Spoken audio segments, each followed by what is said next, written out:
Gidiyoruz Biz kanalının ikinci videosundan herkese merhaba. Bugün Roma'dayız. Hep beraber Roma'yı gezeceğiz. Etraf birazcık fazla kalabalık. Biz sadece gezdiğimiz yerleri size göstermeye çalışacağız. Şu anda da Roma Antik Kenti Kolezyum'un önündeyiz. Roma'da yaklaşık 3 günümüz var. Bu 3 gün boyunca hem turistik hem tarihi hem de yeme içme yerlerini geziyor olacağız. Gittiğimiz restoranları da zaten detaylı olarak paylaşacağız. Ama Roma'da bütün şehri gezdiğinizde, geldiğinizde siz de fark edeceksiniz. Her yer antik kalıntılarla dolu. Dolayısıyla burada biraz daha tarihi ve kültürel bir gezi yapıyor olacağız. Gezecek çok fazla yer var. 3 günümüz var. Dolayısıyla hızlı bir Roma turu sizi bekliyor.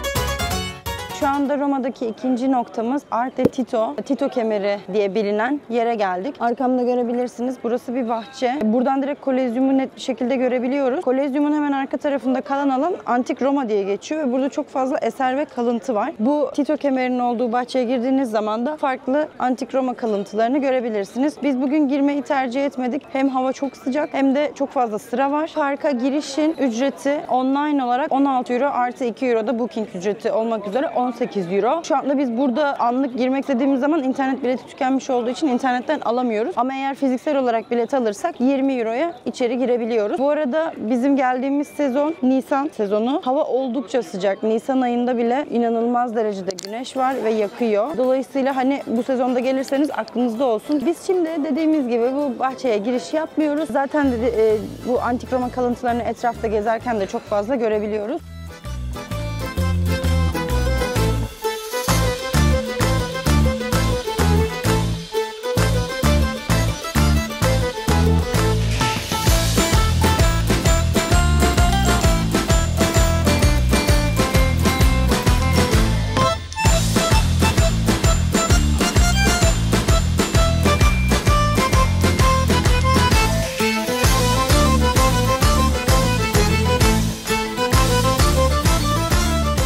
Evet, şimdi de Santa Francesca Romana Katolik Kilisesi'ndeyiz. Burası Roma Forumu'nun hemen yanında bulunan Roma Antik dönemine ait Katolik bir kilise. İçeride çok güzel altından yapılmış tavan çalışmaları bulunmakta. Çok güzel bir ambiyansı var.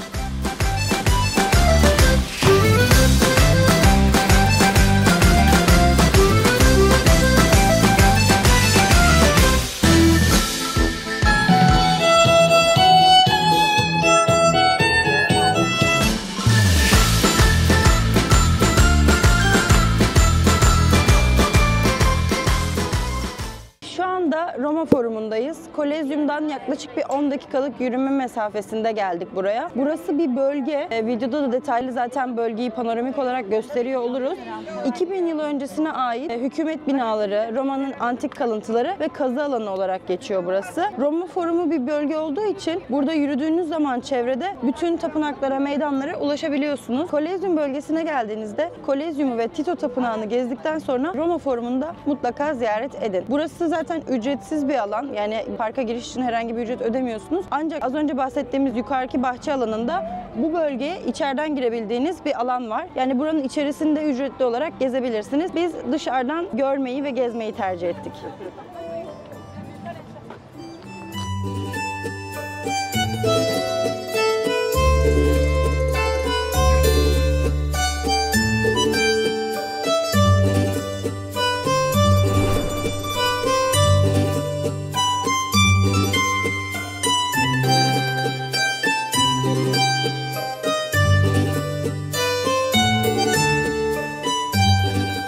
Şu anda Kapitol Tepesi'ndeyiz. Burası Roma'nın ünlü 7 tepesinden bir tanesi. Roma Forumu'yla Campus Martius arasında kalan bir tepe burası. Arkamızda görmüş olduğunuz Sezar'ın at üzerinde heykeli bulunmakta. Bulunduğumuz bu tepe Roma'nın yüksek olan 7 tepesinden en yüksek olanı. Bulunduğumuz bu Kapitol Tepesi antik tarihi olarak ilk çağdan itibaren kalıntılara ev sahipliği yapıyor. Hem ilk çağa ait milattan önce 300'lü yıllardan itibaren olmak üzere hem o dönemin kalıntılarına sahip hem de Orta Çağ'da da yapılmış yapıların kalıntılarını burada görebiliyorsunuz.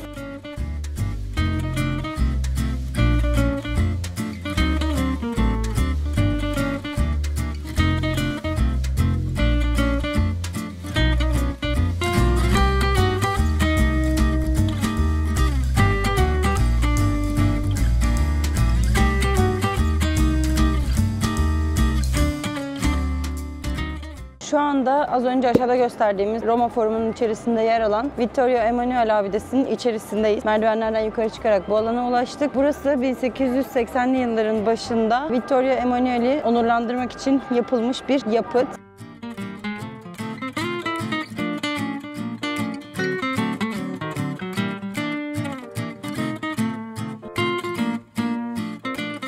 Arkadaşlar şu anda da benim için tatilin en güzel kısmına geldik. Via del Corso Caddesi'ndeyiz.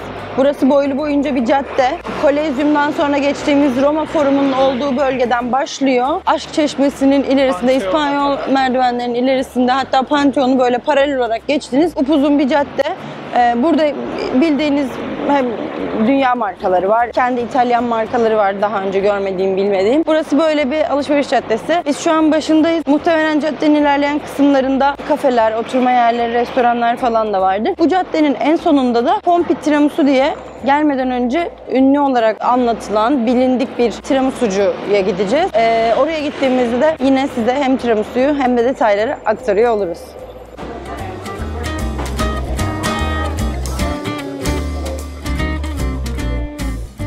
Şu anda Pompi'nin önünde Pompi Tiramisu'sunun tadına bakıyoruz. Şöyle göster istersen.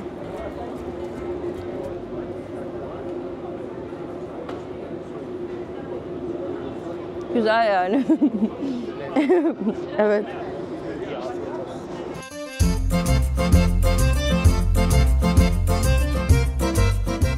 Tarihi ve kültürel gezilerimizi tamamladıktan sonra Via del Corso Caddesi'nden ayrıldık ve İspanyol merdivenlerine yakın bir caddede, caddeyi yazarız videonun altına, Rinascente ismindeki bir AVM gibi düşünebilirsiniz burayı.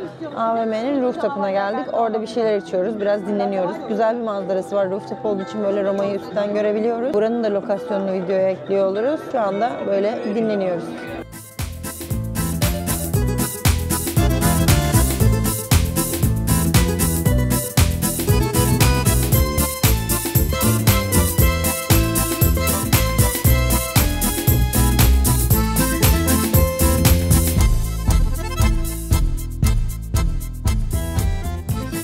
Şimdi de Roma'nın kalbinde yer alan ve dünyanın en etkileyici yapılarından biri olan Pantheon'dayız. Burası 2. yüzyılda inşa edilmiş bir tapınak. Başlangıçta tüm Roma tanrılarına adanmış olan bu yapı mimari açıdan da oldukça büyüleyici. Özellikle devasa kubbesi bulunduğu dönemin çok ötesinde. Kubbe 43 metre çapıyla Ayasofya tamamlanana kadar dünyanın en büyük kubbesi olma özelliğini taşıyordu. Burası da Roma'yı ziyaret ettiğinizde mutlaka görmeniz gereken yerlerden bir tanesi.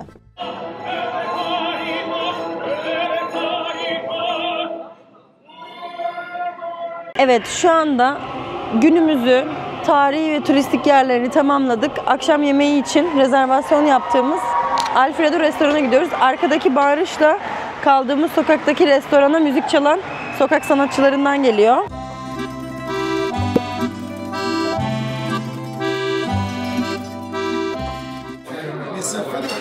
This pasta in 1914 for the family, for the wife. Only 3 simple ingredients: fresh pasta, noodles, high quality butter, 24-month Parmesan cheese. Every night we will have the same for you, our customer, because you are our friend. So enjoy your experience and thank you to be here. Thank you. Welcome to our friend. Evet, bu muhteşem sunumun ardından makarnanın tadına bakıyoruz. Parmesan o kadar yoğun ki makarnanın tamamından parmesan tadı geliyor. Ama çok çok lezzetli. Ben çok beğendim. Evet, şimdi meşhur Alfredo'dan çıktık. Burası Fettuccine Alfredo'nun yapıldığı ilk dükkan. Biz bu nedenle bu akşam burayı tercih ettik. Fettuccine Alfredo yedik tahmin edeceğiniz üzere. Onun yanında kızarmış enginar ve fried meatball yedik. Oldukça lezzetliydi. Ben özellikle enginarı ve Alfredo'yu çok beğendim. Alfredo'nun içerisindeki parmesan peyniri yeterince fazlaydı ve doyurucuydu. Fiyatları birazcık pahalı denilebilir ancak böyle turistik bir yer için bence normaldi.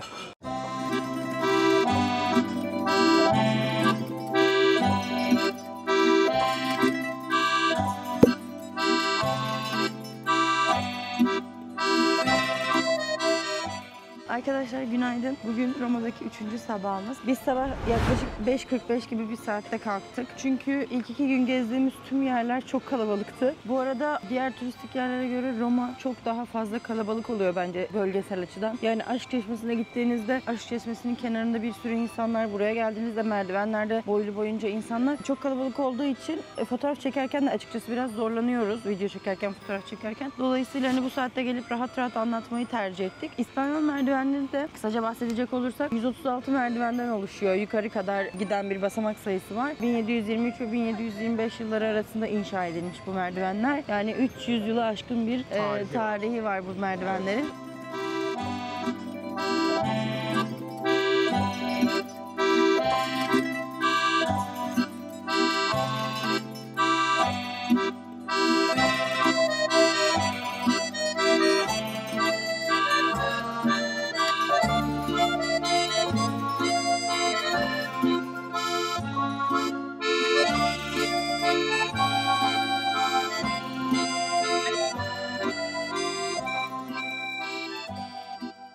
Şimdi hızlıca yürüyerek Aşk Çeşmesi'ne geldik. Saat de tam olarak 6.30-6.45 arası gibi bir şey. Biz bir 5-10 dakikadır buradayız. Fotoğraf çekiliyoruz.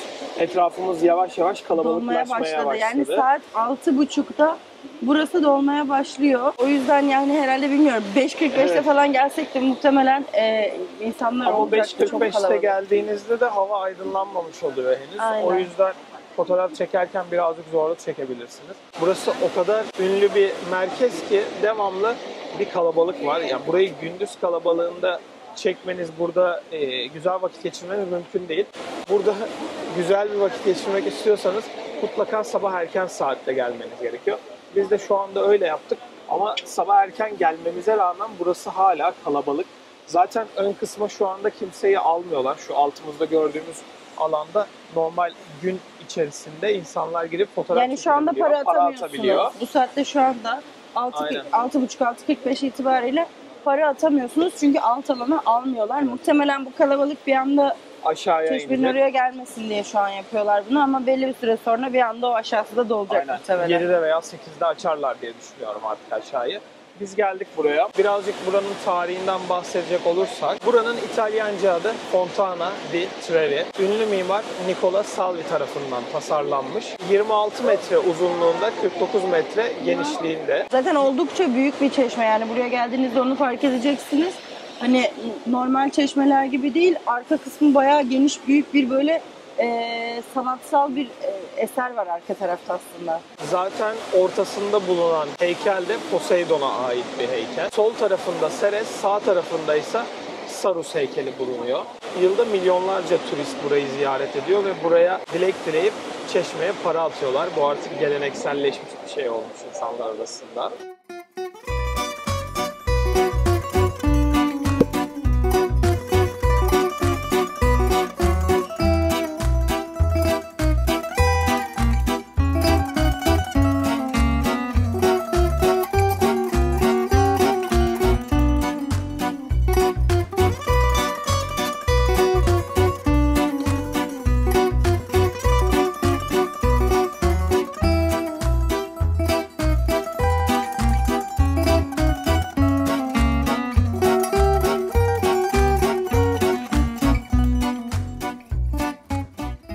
dünyanın en küçük ülkesi olarak sayılan Vatikan'a hoş geldiniz. Şu anda Vatikan'dayız. İtalya'dan bağımsızlığını Laterano Anlaşması ile 1929 yılında kazanmış.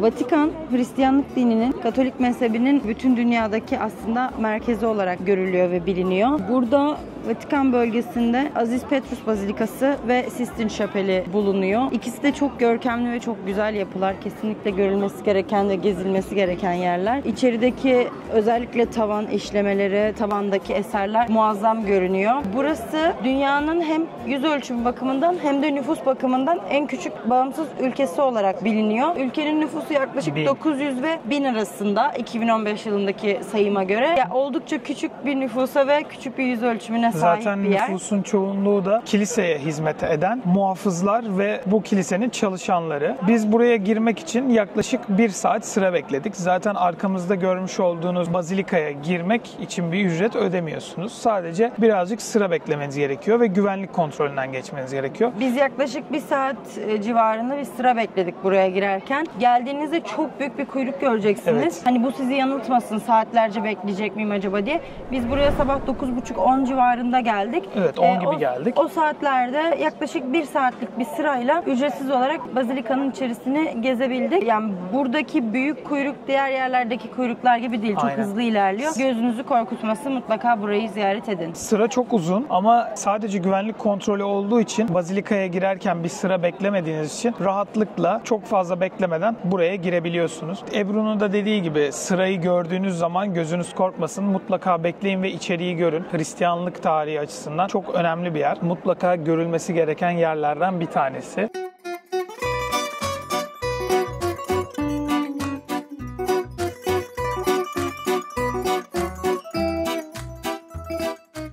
Şimdi Roma tren istasyonundayız. Buradan Venedik'e mi geçsek yoksa Milano'ya mı geçsek diye düşünüyoruz şu anda. Bu ikinci videonun kapanış videosu olacak. Daha sonrasında 3. bölümde görüşmek üzere. Hoşça kalın.